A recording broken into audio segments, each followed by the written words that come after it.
Desde diciembre, nós começamos a detectar um paciente que tem síndrome e nós testa esse paciente. E o paciente sai positivo para tuberculose. Então, me quero pensar, por uma coisa que nota para o paciente com tuberculose, diagnosticar e tratar aqui.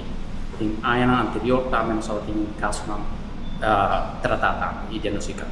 Então, o caso que não, particularmente, todo o caso zero que nós podemos ver de ano que não, agora diagnosticar, agora isolar, agora tratar, desde o ponto de vista de isolação e do ponto de vista de comunicação com a entidade de maneira especialista de hospital, Dr. Becker, e com a parte de DBZ, com a turma, outra medida na pai, é contact tracing de detenido que está infectado.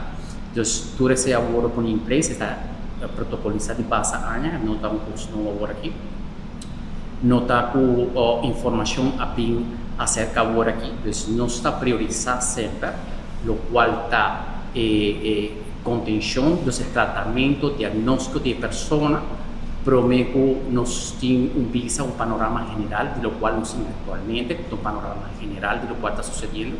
Me quero informar posso que nós temos 3 casos de tuberculose ativo, 3 casos que não está agora diagnosticar, agora isolar, agora tratar, tudo está para o tratamento, para a aderência ao tratamento, onde não está conosco mais, está para fora e está pode seguimento de DBZ.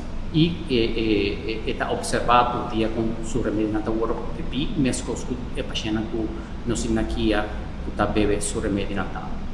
Então, visando essa aqui, e para você ter tique mais de compreensão, me está encantado com essa que está sucedendo e que nós mesmos como profissional também informar não somente pessoas que têm dúvida, para a comunidade em geral. É importante passar o risco de infecção, vamos dizer, dessa atividade minimal. Então, a pessoa que nós está detectando atualmente contágio de contato de de não, ou 2 de não, não está agora aqui desde outra investigação, que só tem uma diferença grande entre o qual está o tuberculose ativo e o tuberculose latente.